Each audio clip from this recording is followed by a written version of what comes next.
Hello दोस्तों, आज की कहानी बहुत ही यूनिक, सस्पेंसफुल और एक्शन से भरपूर होने वाली है, जिसमें हम जंपर को देखने वाले हैं, जो कि एक जगह से दूसरी जगह पलक झपकते ही पहुंच जाता है। लेकिन कैसे कैसे एक आम इंसान से ये सुपर पावर का मालिक बन गया? क्यों इसकी मॉम इसे छोड़कर चली गई? कौन है जो इस जंपर की शक्तियों को छीनकर इसे मारना चाहता है? आखिर कौन होते हैं जंपर्स और इनके सबसे बड़े दुश्मन कितने पावरफुल हैं? जानकर आपके भी पसीने छूट जाएंगे, इसलिए वीडियो के लास्ट तक बने रहें। दोस्तों, कहानी की शुरुआत होती है हमारे मेन कैरेक्टर डेविड से, जो कि मिस्र में फेरोह के सबसे ऊंचे स्टेचू पर बैठा था, जहां तक आम इंसान का पहुंच पाना लगभग नामुमकिन था। अचानक से डेविड यहां से गायब हो जाता है, लेकिन कैसे, इसे जानने के लिए हमें जाना होगा 8 साल पीछे, जब डेविड एक स्टूडेंट था। इसी स्कूल में मिली नाम की एक लड़की भी पढ़ती थी, जो कि डेविड की बहुत अच्छी दोस्त थी। डेविड इसे पसंद करता था, लेकिन कभी इजहार नहीं कर पाया। एक दिन डेविड मिली के लिए एक डांसिंग क्रिस्टल बॉल लाता है, जिसमें एक कपल डांस कर रहा था। ये मिली को गिफ्ट काफी पसंद आता है, और अभी ये इसे देख ही रही होती है कि इतने में मार्क नाम का स्टूडेंट आकर मिली से ये बॉल छीन लेता है। मिली और डेविड इसे बॉल वापस करने का कहता है, लेकिन ये इसे जमी हुई नदी में फेंक देता है। डेविड मिली के लिए ये गिफ्ट बहुत प्यार से लाया था, इसलिए ये इसे वापस लाने के लिए जमी हुई नदी के पास चला जाता है, और जैसे ही बॉल उठाता है, बर्फ टूट जाती है और डेविड नदी के अंदर डूब जाता है। ये देख मिली डेविड को बचाने की बहुत कोशिश करती है, पर डेविड पानी की गहराई में चला जाता है, और तभी कुछ मैजिक होता है और डेविड नदी से सीधा एक लाइब्रेरी में आ जाता है। जानिए ये क्या हुआ, कैसे हुआ? इस बात से डेविड खुद भी हैरान और परेशान था। लाइब्रेरी के लोग भी डेविड को इस तरह देख हैरान रह जाते हैं। कुछ देर बाद डेविड अपने घर चला जाता है, जहां सिर्फ इसके फादर थे, क्योंकि जब डेविड 5 साल का था, तभी इसकी माँ इन दोनों को छोड़कर चली गई थी। डेविड को देख जब इसके फादर इससे पूछने आते हैं कि वो दिन भर कहाँ था, तो डर की वजह से डेविड फिर से टेलीपोर्ट होकर यहाँ से गायब हो जाता है। यानी ये डर ही डेविड की ताकत थी। कमरे में बेटे को ना पाकर डेविड के फादर विलियम भी शॉक्ड रह जाते हैं। इधर डेविड मिली के घर के बाहर वहीं क्रिस्टल बॉल रख देता है। मिली जब इस बॉल को देखती हैं, तो उसे समझ नहीं आता कि आखिर ये यहाँ आई कैसे, क्योंकि डेविड इस बॉल के साथ डूब चुका था। अब डेविड को अपनी पावर्स के बारे में पता चल चुका था, और नेक्स्ट डे से ये एक नॉर्मल लड़के से एक जंपर बन जाता है। सबसे पहले डेविड खुद की सेफ्टी के लिए एक होटल रूम लेता है, और फिर दिन भर एक जगह से दूसरी जगह टेलीपोर्ट होता रहता है। जंपर्स सिर्फ उसी जगह जा सकते थे जो इन्होंने देखी हो। डेविड अपनी पावर्स का फायदा उठाकर अपने ही शहर की बैंक को लूटने का प्लान बनाता है, और फिर लॉकर की सिक्योरिटी को समझने देखने के लिए वहां तक पहुंच जाता है। सब जांच पड़ताल करने के बाद अगले दिन कुछ औजार लेकर अपने होटल के रूम से सीधा बैंक के लॉकर में टेलीपोर्ट होता है, जहां बहुत सारे पैसे थे, जिनके सामने डेविड का लाया हुआ बैग बहुत छोटा लग रहा था। डेविड ढेर सारे पैसे लेकर होटल रूम में आ जाता है, और जब अगले दिन बैंक खुलती है, तो बैंक अफसर हैरान रह जाते हैं। उन्हें समझ नहीं आता कि आखिर बंद लॉकर से पैसे गायब हुए तो हुए कैसे। इसी बीच हम रोलैंड नाम के अफसर को देखते हैं, जो लॉकर का ये नजारा देख समझ जाता है कि काम किसी चोर का नहीं, बल्कि जंपर का है, क्योंकि रोलैंड खुद एक पेलेडियन था। दरअसल पेलेडियन वो लोग होते हैं जो जंपर को खत्म करते हैं, यानी उनके दुश्मन। इसके बाद हम डेविड को देखते हैं, जो कि चुराए हुए पैसों से फुल्ली मजे से जिंदगी गुजार रहा था। डेविड ने अपने कमरे में अलग अलग जगहों की तस्वीरें लगा रखी थी, ताकि ये वहां टेलीपोर्ट हो सके। डेविड अब छोटे से छोटे काम के लिए अपनी शक्तियों का इस्तेमाल करता था। सीढ़ियों से बचने से लेकर रिमोट उठाने तक में डेविड टेलीपोर्टेशन का यूज कर रहा था। डेविड ने एक रूम में तो दुनिया में चलने वाली हर एक करेंसी इकट्ठा कर रखी थी, जिससे अगर वो किसी देश में जाए तो उसे वहां कोई दिक्कत ना हो। इस तरह जंपर बनने के बाद डेविड की जिंदगी ऐशो आराम से भर चुकी थी। डेविड जब चाहे जहां चाहे पलक झपकते ही पहुंच जाता था, और इसे किसी बात की कोई टेंशन भी नहीं थी। डेविड कभी बिग बैंग के क्लॉक टावर पर पहुंचकर लाइफ का बेस्ट मोमेंट एक्सपीरियंस करता, तो कभी शानदार रेस्टोरेंट में पहुंच जाता, और अभी तक इसके जंपर बनने का राज किसी को भी पता नहीं चला था। इसलिए डेविड बेफिक्र था, लेकिन इसकी ये बेफिक्री जल्द ही खत्म होने वाली थी, क्योंकि एक दिन ग्रिफिन नाम का एक शख्स इसे देख लेता है। इस बार डेविड टेलीपोर्टेशन की मदद से एक बार में आया था, जहाँ एक लड़की डेविड को देखकर काफी इंप्रेस हो जाती है, और दोनों की काफी अच्छी बॉन्डिंग बन जाती है। इसके बाद डेविड इस लड़की को लेकर रूम पर आता है, और दोनों कुछ रोमांटिक मोमेंट्स एंजॉय करते हैं। अगली सुबह डेविड इस लड़की को बिना बताए ही यहाँ से अपनी पावर की मदद से बहामस में टेलीपोर्ट हो जाता है, और यहाँ खुलकर वाटर एक्टिविटीज का मजा लेता है, और फिर यहाँ से सीधा इजे पहुंचता है, जहाँ आराम से नाश्ता करता है। यानी डेविड अपनी पावर से छुटकियों में अलग अलग देशों की सैर कर रहा था। ब्रेकफास्ट किसी देश में तो लंच कहीं और। इस तरह डेविड जगह जगह घूमता फिरता है। इधर हम पेलेडियंस को देखते हैं, जिन्होंने एक जंपर को अपना शिकार बना लिया, और अब ये इसे कैद करके इसे काफी टॉर्चर करते हैं। और पेलेडियंस के पास एक शॉक वेव कंट्रोलिंग डिवाइस थी, जिसके वायर्स में मैग्नेटिक पल्स बहा करती थी। ये इतनी खतरनाक डिवाइस थी कि इसका इस्तेमाल करने से जंपर्स अपनी पावर्स को यूज नहीं कर पाते थे। रोलैंड एक खतरनाक चाकू निकालता है और इस जंपर की जान ले लेता है, क्योंकि पेलेडियंस का मानना था कि जंपर्स दुनिया के लिए खतरनाक है, और ये अपनी शक्तियों का गलत फायदा उठाकर आम इंसानों के लिए खतरा बन सके हैं। और ऐसा हो भी रहा था। कहीं चोरी हो रही थी तो कहीं डकैती इसी बीच रोलैंड को डेविड नाम के जंपर का भी पता चल जाता है और रोलैंड बिना वक्त गवाए सीधा डेविड के होटल में पहुंच जाता है और देखता है कि डेविड ने अपने रूम में दुनिया की कई जगहों की फोटो लगा रखी है। डेविड रोलैंड को जब अपने रूम में देखता है तो थोड़ा घबरा जाता है, लेकिन रोलैंड कहता है कि मैं ना तो कोई पुलिस वाला हूँ और न ही यहाँ इन्वेस्टिगेशन के लिए आया हूँ। इस पर डेविड कहता है कि अगर तुम पुलिस वाले नहीं हो तो फिर यहाँ आए ही क्यों हो। इतना कहते ही रोलैंड वही इलेक्ट्रिक डिवाइस निकालकर डेविड पर अटैक कर देता है और डेविड को काफी खतरनाक शॉक देता है, जिससे डेविड जमीन पर गिर पड़ता है। शॉक वेव के कारण डेविड की पावर कम होने लगती है और उसे कोई भी लोकेशन साफ नजर नहीं आती, इसलिए ये किसी दूसरी जगह नहीं पहुंच पाता है। रोलैंड लगातार डेविड पर अटैक करता रहता है, जिससे डेविड खुद को संभाल नहीं पाता, लेकिन इसी बीच इसे अपने ही दूसरे कमरे में टेलीपोर्ट करने का मौका मिल जाता है और ये रोलैंड से बचकर निकल जाता है। और रोलैंड के यहाँ आने से 1 सेकंड पहले ही यहाँ से ज्यादा पैसा और पासपोर्ट लेकर दूसरी जगह टेलीपोर्ट हो जाता है। रोलैंड किसी भी हाल में डेविड को छोड़ने वाला नहीं था, इसलिए ये अपनी खुफिया एजेंसीज को कॉल कर डेविड के बारे में बताता है और डेविड के रूम में जितनी भी लोकेशंस की फोटो लगी थी उन सभी जगह पर अपने एजेंट्स तैनात कर देता है ताकि जल्द से जल्द डेविड इनके हाथ आ सके। इधर डेविड भी अच्छे से ये समझ जाता है कि उसकी फोटोज रोलैंड के कब्जे में हैं और अगर वो उनमें से किसी भी लोकेशन पर पहुंचा तो रोलैंड के एजेंट्स उसे आसानी से पकड़ लेंगे, इसीलिए अब ये कोई सेफ जगह के बारे में सोचने लगा है और तभी इसे अपने डैड के घर का ध्यान देता है। इसलिए डेविड वहीं चला जाता है, लेकिन अपने डैड से छुपकर अपने रूम में रहता है। हालांकि उसके डैड जान चुके थे कि डेविड इसी घर में है, इसलिए ये दरवाजे के पीछे से पूछते हैं कि क्या डेविड तुम अंदर हो। इस पर डेविड कोई जवाब नहीं देता। दरअसल डेविड 8 साल बाद अपने घर आया था, इसलिए उसे समझ नहीं आ रहा था कि अपने डैड से कैसे बात करे। इसके पास लफ्ज ही नहीं थे, इसलिए ये शांत रहता है और यहाँ से जाने से पहले अपने डैड को बस ये बताता है कि पापा आप पागल नहीं हैं, जिससे इसके डैड को ये कंफर्म हो जाता है कि हाँ डेविड घर आया था। इसके बाद डेविड मिली से मिलने उसके घर जाता है, लेकिन मिली घर नहीं होती। जब मिली की मॉम डेविड को इतने सालों बाद जिंदा देखती है तो उसे खुशी से गले लगा लेती है और साथ ही ये भी बताती है कि मिली एक बार में जॉब करती है, अगर तुम उससे मिलना चाहते हो तो बार में जा सकते हो। ये जानने के बाद डेविड बार में चला जाता है, जहाँ मिली डेविड को देखते ही पहचान लेती है और यही मार्क भी डेविड को देख लेता है। मार्क वही शख्स है जिसने क्रिस्टल बॉल को नदी में फेंका था। मार्क डेविड को देखकर उससे बात करने लगा है, लेकिन डेविड अपनी असलियत छुपाकर इसे कहता है कि मैं पुराना वाला डेविड नहीं हूँ और तुम्हें कोई गलत फहमी हुई है, इसलिए अच्छा है कि तुम मुझसे और मेरी गर्लफ्रेंड मिली से दूर ही रहो। लेकिन मार्क इस बार भी दोनों को तंग करने का कोई मौका नहीं छोड़ता और डेविड के सामने ही मिली को छेड़ने लगता है। ये देख डेविड बहुत गुस्से में आ जाता है और मार्क की खूब तबीयत से धुलाई करता है और अपने पिछले बदले का हिसाब भी आज ही ले लेता है। लड़ाई के दौरान डेविड मार्क को लेकर उसी लॉकर में टेलीपोर्ट होता है जहाँ से इसने पैसे चुराए थे। अच्छे से मार्क को सबक सिखाने के बाद ये दोबारा मिली के पास आ जाता है और उसके साथ काफी अच्छा टाइम स्पेंड करता है। मिली बचपन से फ्रांस, रोम, इंडिया जैसे कई देशों में घूमना चाहती थी, इसीलिए डेविड उसके इस सपने को पूरा करने का फैसला करता है और मिली से कहता है कि क्या तुम मेरे साथ रोम चलोगी। ये सुन मिली डेविड से उसके काम के बारे में पूछती है। हालांकि डेविड का काम तो बैंक्स को लूटना ही था, इसलिए डेविड कहता है कि मैं एक बैंकर हूँ और मैं पैसों को एक जगह से दूसरी जगह लेकर जाता हूँ। इससे मिली काफी इंप्रेस होती है और फिर दोनों का सफर लॉस एंजल्स से शुरू होता है, जहाँ से ये दोनों रोम जाते हैं। इधर पुलिस डिपार्टमेंट को मार्क मिल जाता है। मार्क यहाँ पुलिस को बताता है कि मैं यहाँ लॉकर में टेलीपोर्टेशन की मदद से आया हूँ और मेरे एक दोस्त के पास ये पावर है। पुलिस वालों को मार्क की बात पर बिल्कुल भी यकीन नहीं होता, इसलिए सब इसकी बातों को मजाक समझकर हंसने लगते हैं। लेकिन फिर यहाँ आता है रोलैंड, जो टेलीपोर्टेशन को अच्छे से समझता था, इसलिए ये मार्क से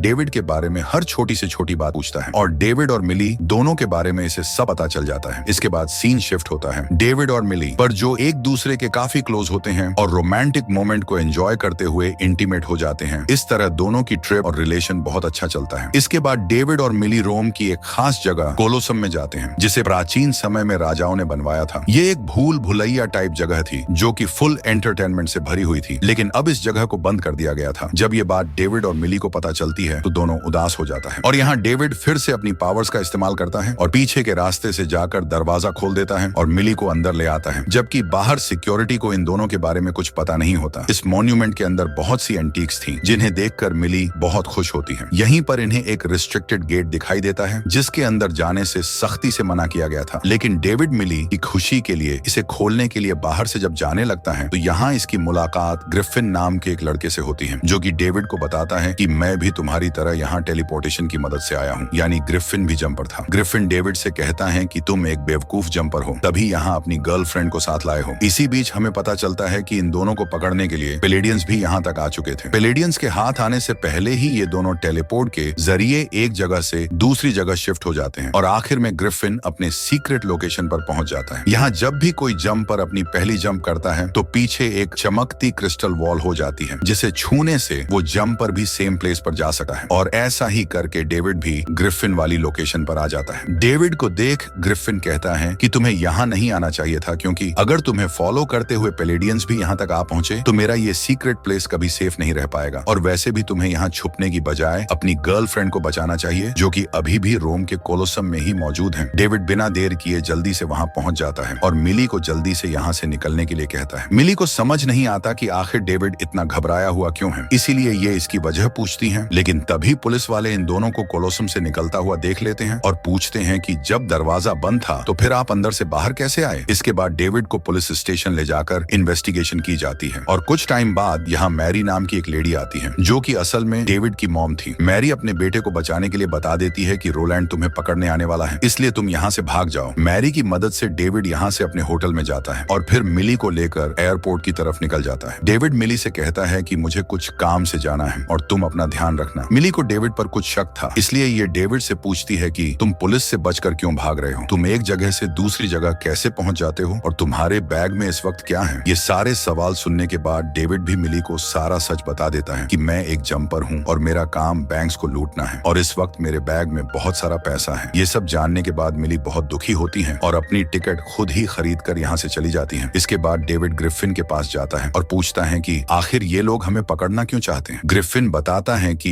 ये हमारे दुश्मन हैं, इन्होंने मेरे भी पूरे परिवार को खत्म कर दिया ताकि ये मुझ तक पहुंच सके और ये हर जंपर के रिलेटिव्स को मार देते हैं, इसलिए मैं अब पेलेडियंस से अपने परिवार का बदला लेकर रहूंगा। यही वजह थी कि जब भी कोई पेलेडियन ग्रिफिन को पकड़ने आता तो ग्रिफिन उससे बचकर भागने की बजाय उसे मार देता। इसी बीच डेविड के मन में एक सवाल आता है कि पेलेडियंस उसको फॉलो करते हुए रोम तक पहुंचे कैसे, क्योंकि रोम की फोटो तो उसने वॉल पर लगाई भी नहीं थी। और यहीं डेविड को समझ आ जाता है कि ये काम किसका है और ये सीधा मार्क के पास जाता है, क्योंकि सिर्फ मार्क ही था जो जानता था कि मिली को रोम घूमना है और डेविड उसे रोम लेकर गया है। इसलिए डेविड मार्क के पास पहुंचकर उसे खूब पीटता है और पूछता है कि तुमने पेलेडियंस को और क्या क्या बताया है। इस पर मार्क कहता है कि मैंने तो उन्हें तुम्हारे और मिली के बारे में सब कुछ बता दिया है और वो जानते हैं कि तुम्हारे पास पावर्स हैं। ये सुनने के बाद डेविड को और ज्यादा गुस्सा आता है, लेकिन वो मार्क को यहीं छोड़ के जल्दी से ग्रिफिन के पास जाता है और कहता है कि मेरी गर्लफ्रेंड प्रॉब्लम में है, पेलेडियंस उसे कभी भी नुकसान पहुंचा सकते हैं। लेकिन ग्रिफिन को इससे कोई मतलब नहीं था, इसलिए वो जल्द से जल्द अपने सीक्रेट प्लेस से डेविड को जाने के लिए कहता है। ग्रिफिन ने रेगिस्तान के बीचों बीच में एक मकबरे के नीचे अपना ये सीक्रेट प्लेस बना रखा था, जहां तक पहुंचना पेलेडियंस के लिए नामुमकिन था। लेकिन डेविड के यहाँ बार बार आने की वजह से अब ग्रिफिन खुद को चीन में टेलीपोर्ट कर लेता है। लेकिन जंप के बाद एक छोटी क्रिस्टल बॉल बन गई थी, जिसे टच करके डेविड भी ग्रिफिन को फॉलो करते हुए चीन आ जाता है। फिर से डेविड को अपने पीछे देख ग्रिफिन अब फैसला करता है कि अब हम साथ में ही भागेंगे, क्योंकि हमारा अलग होना बहुत मुश्किल है। ये दोनों शोरूम से एक मर्सिडीज कार उठाकर इसे टेलीपोर्ट करके एक जगह से दूसरी जगह भागते रहते हैं। लेकिन अब भी डेविड को मिली का ख्याल था। डेविड फैसला करता है कि मैं अपनी जान बचाने के लिए मिली को दांव पर नहीं लगाऊंगा, इसलिए डेविड बिना देर करते हुए मिली के घर पहुंच जाता है। मिली अब भी डेविड से नाराज थी, क्योंकि इसने मिली से अपना सच छुपा कर रखा। अभी ये दोनों बात कर ही रहे होते हैं कि इतने में मिली के घर के नीचे पेलेडियंस आ जाते हैं और इनके पास शॉक वेव मशीन भी थी, जिससे पेलेडियंस डेविड को अपने कब्जे में कर लेते हैं और इस डिवाइस से इसकी हालत काफी खराब होने लगती है। लेकिन किसी तरह डेविड ग्रिफिन के सीक्रेट प्लेस पर पहुंच जाता है। ग्रिफिन जानता था कि एक न एक दिन पेलेडियंस इस सीक्रेट प्लेस पर आएंगे, इसलिए ये एक फ्लेम डिवाइस की मदद से काफी सारे पेलेडियंस को मार गिराता है। लेकिन रोलैंड बड़ी ही चालाकी से ग्रिफिन की चाल से बच निकलता है और ग्रिफिन के सीक्रेट प्लेस से मिली को खींचकर इसी के घर में कैद कर देता है, ताकि डेविड और ग्रिफिन मिली को बचाने आए और रोलैंड इन दोनों को पकड़ ले। ग्रिफिन के पास एक बम था, जिसे ये मिली के घर में फिट करने का सोचता है, ताकि एक ही बार में कई सारे पेलेडियंस मारे जाएं। लेकिन डेविड ऐसा करने के लिए तैयार नहीं था, क्योंकि बम फटने से मिली की जान भी जा सकती थी। इसीलिए अब दोनों के बीच लड़ाई हो जाती है और दोनों रिमोट को लेकर एक देश से दूसरे देश में भागते रहते हैं। ग्रिफिन रिमोट को हासिल करके उसके ऑन बटन को दबाना चाहता था, ताकि क्रिस्टल वॉल के जरिए जो ब्लास्ट सीक्रेट हाइड आउट पर हो, उसकी वेव्स मिली के घर तक पहुंचे और सारे पेलेडियंस मारे जाएं। लेकिन मिली की जान बचाने के लिए डेविड दूर दूर जगह जाता रहता है और फिर डेविड ग्रिफिन को एक इलेक्ट्रिक टावर में कैद कर रिमोट को लेकर यहाँ से भाग जाता है। डेविड मिली को सेव करने के लिए अब खुद उसके घर में जाता है, जहाँ पेलेडियंस उस पर अटैक कर देते हैं और इसे मैग्नेटिक वेव्स में जकड़ लेते हैं। जैसे तैसे डेविड इतनी बड़ी जंप करता है कि पूरे घर को लेकर दूसरी जगह आ जाता है और पेलेडियंस इसे पकड़ नहीं पाते। डेविड के साथ ही मिली भी पानी में ही थी और जब डेविड यहाँ से भागने के लिए टेलीपोर्ट करने की कोशिश करता है तो पूरा घर एक लाइब्रेरी में जाकर टेलीपोर्ट होता है। अब डेविड रोलैंड से बदला लेने का फैसला करता है और इसे एक ऐसी पहाड़ी पर छोड़कर आता है जहां से वापस आना रोलैंड के लिए नामुमकिन था। इसके बाद डेविड अपनी मॉम से मिलने जाता है जहां इसकी कजिन सिस्टर भी होती है। डेविड की मॉम बताती है कि मैं तुम्हें इसलिए छोड़कर गई थी क्योंकि मैं एक पेलेडियन हूँ और जब मुझे पता चला कि मेरा बेटा जंपर है तो मेरे पास दो रास्ते थे कि मैं तुम्हें मार दूं या फिर तुम्हें छोड़कर चली जाऊं, इसीलिए मैं फैमिली से दूर हो गई। और अब भी ये डेविड को एक्सेप्ट करने से मना कर देती है। और यहाँ डेविड को पता चलता है कि पेलेडियंस ने इसके फादर को भी मार दिया है। अपनी माँ से मिलने के बाद डेविड मिली के पास चला जाता है और दोनों नई जिंदगी की स्टार्टिंग करने के लिए टेलीपोर्ट होकर एक नई जगह शिफ्ट हो जाते हैं और यही कहानी खत्म होती है। तो कैसी लगी आपको ये शानदार मूवी? कमेंट में बताइए। वीडियो पसंद आई हो तो इसे लाइक और शेयर करें। साथ ही चैनल से जुड़े रहने के लिए चैनल को सब्सक्राइब करके बेल आइकॉन को प्रेस करना ना भूले। मिलते हैं नेक्स्ट वीडियो में। Bye bye.